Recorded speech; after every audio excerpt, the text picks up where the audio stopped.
Good morning and welcome to No Longer a People Pleaser. My name is Tina Rose, and I am guided to shine light on the places within us that want to be healed, around learning to not abandon ourselves anymore. And today's theme is going to be around fasting. And before you turn off the video, hear me out, because it doesn't have to be an all day cold turkey fast. Okay, we can start out as I did many years ago. I started out with intermittent fasting, and it can be fasting from anything that you are so habituated in and you think you can't do without. I'm going to start out mainly talking about food and beverage. But it can apply to social media, as you know. It can apply to shopping, right? These days, we shop for entertainment, we eat for entertainment. So, another thing I want to bring up is that years ago, I heard a channeling where Jesus was talking about fasting and how it helped us. And he recommended that we ask ourselves when we get a craving for something that we know isn't good for us, ask ourselves, what pleasure am I seeking? What pleasure am I truly seeking, but replacing with this food or this alcohol, whatever it might be? But going back to the intermittent fasting very quickly, I wanted to say that for intermittent fasting, it used to be when I was doing my research years ago that you wanted to fast for at least 16 hours, and that includes overnight. So you could finish a meal at 5 o'clock one day and then sleep on it. The next day, don't eat again until around noon, and somewhere in there, 16 to 18 hours. So that's what I started out doing. And it does make a difference. You can still feel some of the effects. And for intermittent fasting, they encourage the 16 hours because that's when a physical process happens called autophagy, where your body starts producing new uninflamed cells, right? Instead of reproducing or regenerating cells like the ones you already have that are inflamed, sick, whatever, weak, worn out. But I want to add here that the effects that I want to talk about today are not the physical effects. I want to talk about how fasting from food and beverage, or otherwise, whatever the matter might be, helps us as traumatized people. That's what I want today's content to be around. And fasting helps us rewire the energetic body and creates a powerful shift on subtle levels. And I have experienced this. I know from experience that there is a difference, there's a denseness to eating and the process of digestion, and you can't sense it until you're not eating every 2 to 4 hours, or drinking for that matter, right? Humans are in the habit of drinking some type of beverage constantly: coffee, soda, tea. I was a big sweet tea person, and it wasn't about the tea, it was about the sweet for me. Sugar is my big thing, and I'll come back around to that maybe. But we want to stop eating the way we've always been eating because it's kind of out of control. And what we don't realize, something that's happening, we'll say behind the scenes, when we're just continuously eating, satisfying every urge or every craving that we're having, even for what some people would call healthy comfort food. that we crave, it's still a replacement for something else that we're truly seeking. Food helps soothe us, right? Helps us regulate stress, helps us avoid feeling emptiness. And food helps us suppress things too. We'll, you know, be home alone, feel like we're bored. We either say, okay, we're going to go shopping, or I'm going to go out to eat. Let's go out to eat dinner. And we just stay always constantly looking for some kind of a distraction. And when we're always following and attaching to distractions, we are not listening and following our inner world. Our inner world is what is speaking to us, saying, this is where we need to heal. This is what we want to heal.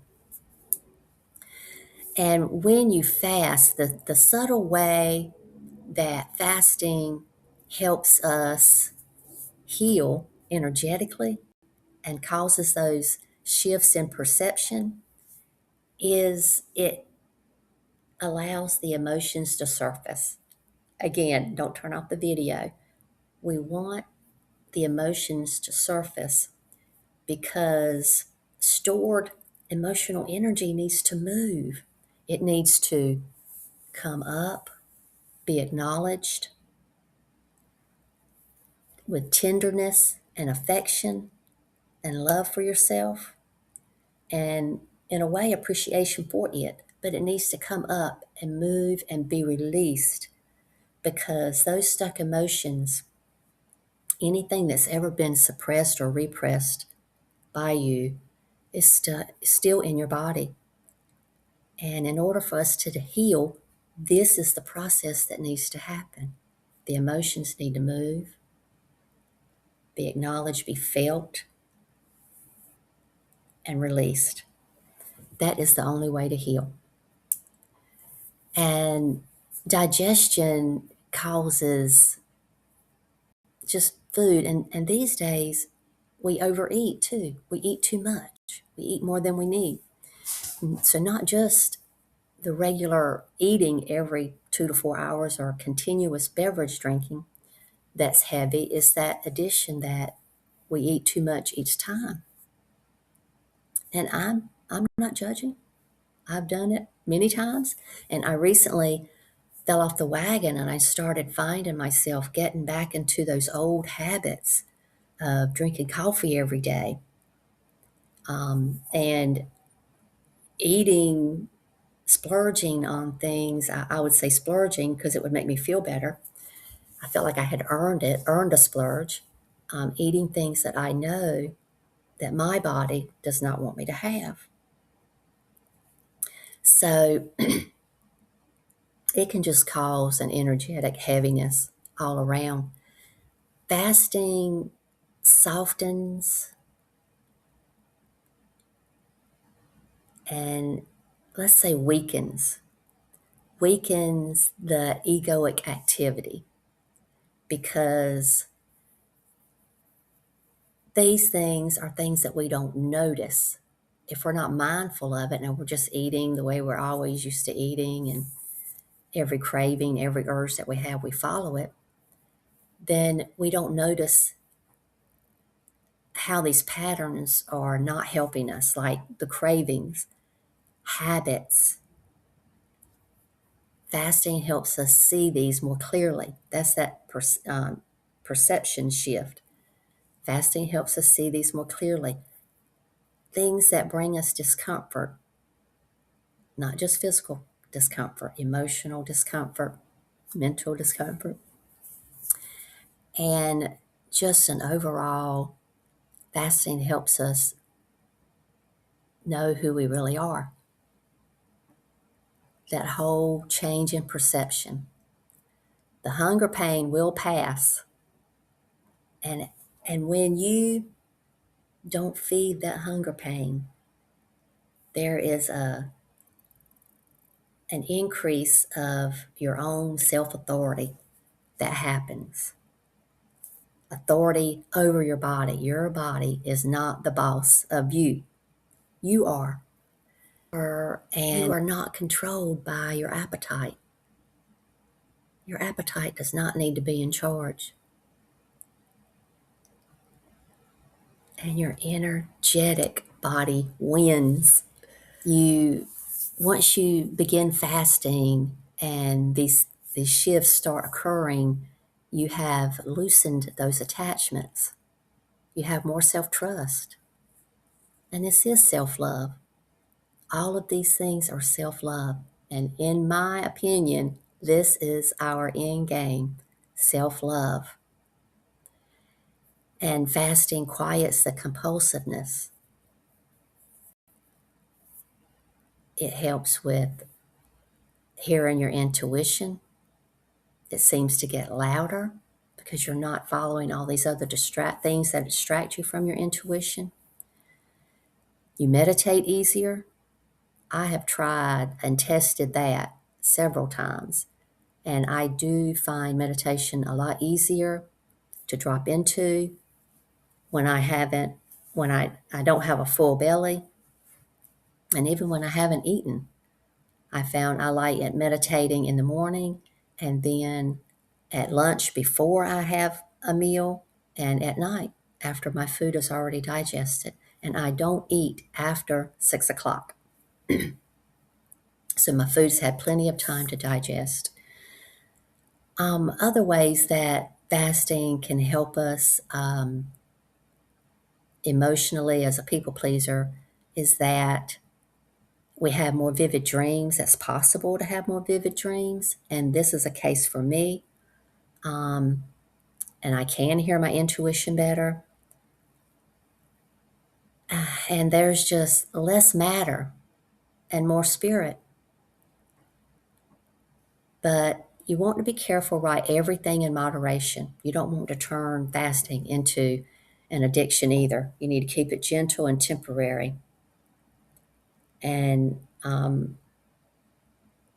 guess this is a good spot for a disclaimer that I am not a psychologist. I'm not a professional around, not even people pleasing as far as licensed or anything. So if you want to fast and you're not sure, like you have certain things like diabetes or something like that, consult with a professional in every case, because I am basing this on a lifetime of experience of being a people pleaser.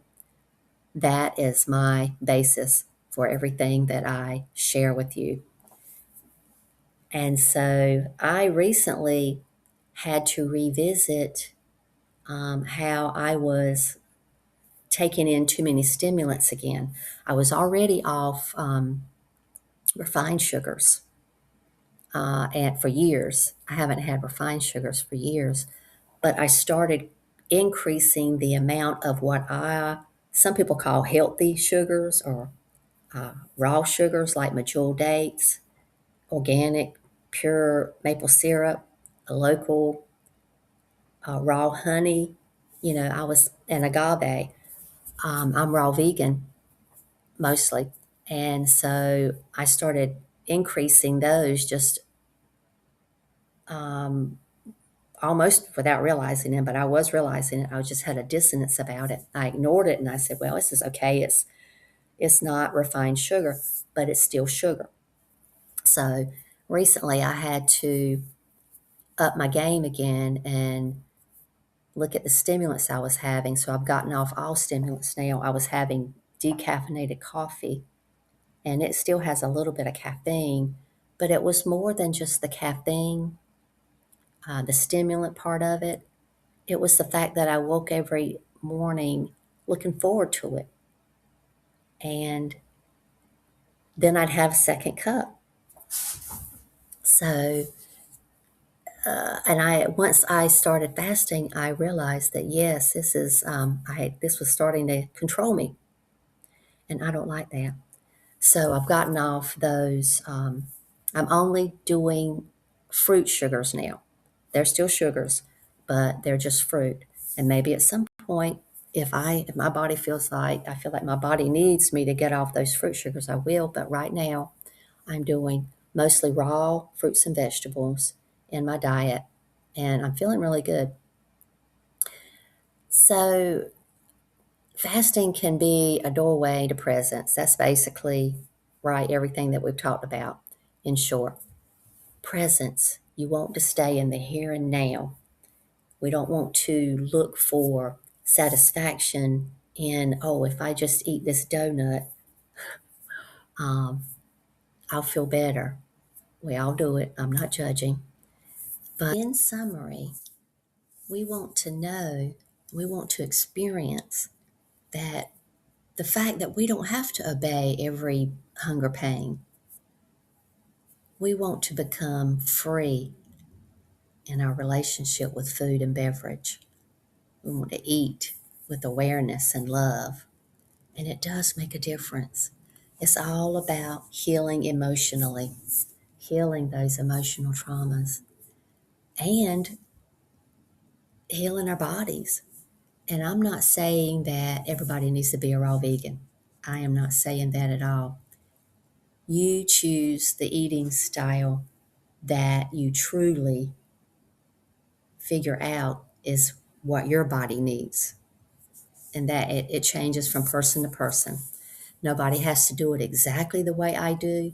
I just wanted to share with you the benefits that I have received from fasting.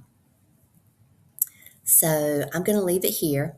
And I do want to say that I have one of my earlier videos, I think in the title, it has an acronym of EMBRACE, EMBRACE, EMBRACE method for learning how to process old emotions that want to come up and be released. So if you look back for that video, Embrace, that'll be something that can help you, because once you do start fasting, these things are going to come up. So you want to be prepared, and it's going to be okay. And it's going to be better than okay, because you want to be free. You want to be liberated. You don't want to be controlled by old habits and old patterns, old ways of doing things. And I'm going to leave it there. And what I'm going to do today is maybe try to attach some bloopers if you want to hang around just for a few seconds to see a couple bloopers that I might have. I'm going to include those at the end. So, no energy transmission today. I love you. We love you. And keep up the boundaries. Fasting for presence applies to many needs. Okay.